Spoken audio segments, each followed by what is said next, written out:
အားလုံးပဲမင်္ဂလာပါခင်ဗျာ90 Black Analysis ကနေကြိုးဆိုလိုက်ပါတယ်အခုည2 နာရီခွဲမှာကံမဲ့ Man City နဲ့ Newcastle တို့ရဲ့ Carabao Cup ဖလားဒုတိယအကျော့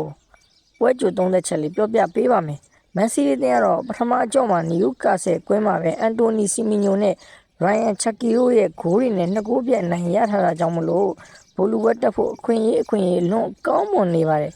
Man City အသင်းအနေနဲ့အိမ်ဝင်းမှာကစားရမှာဖြစ်တယ်လို့နောက်ဆုံး Newcastle ရဲ့အိမ်ဝင်း17ပွဲတွစ်ဆုံမှုမှာလည်းဂိုးပေါင်း39ဂိုး3ဂိုးဆိုတဲ့ရလနဲ့ဂိုးပြတ်နိုင်ရထားတဲ့မှတ်တမ်းကောင်းတွေလည်းရှိပါတယ်။ Man City အသင်းအနေနဲ့အားသာချက်ကတော့အိမ်ဝင်းခြေစွမ်းအလွန်မာကျောပြီးတော့2ဂိုးအသာရထားမှုကြောင့်မလို့တော့ Man City အသင်းသားအနေနဲ့စိတ်သက်ပိုင်းဆိုင်ရာမှာတော့တက်ကြွနေမှာပဲဖြစ်ပြီးတော့စိုးရင်ရတဲ့ချက်ကတော့မကြသေးမီကမှ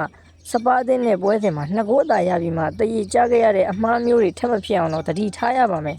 ။ EFL Cup Champion Newcastle အတွက်ကတော့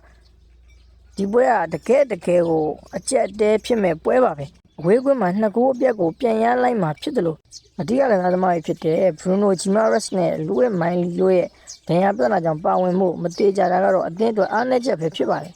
2014ခုနှစ်က Man City ပွဲမှာ2-0ဆိုတဲ့ရလနဲ့နိုင်ငံဘူးတဲ့ပုံစံမျိုးကိုပြန်လည်ဖော်ဆောင်မှုစ조사ရပါလိမ့်မယ် Newcastle အသင်းအနေနဲ့ကတော့အဝေးကွင်းခြေစမ်းမှာတော့ပုံမှန်မရှိဘဲနဲ့ခံစစ်ပိုင်းမှာလည်းဂိုးတွေပေးနေရပါတယ်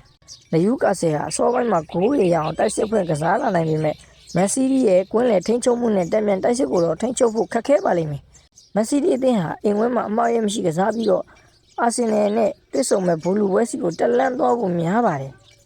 ဒါလေးကတော့ကျွန်တော်ရဲ့ Man City နဲ့ Newcastle တို့ရဲ့ပွဲကြို30ချက်လေးပါ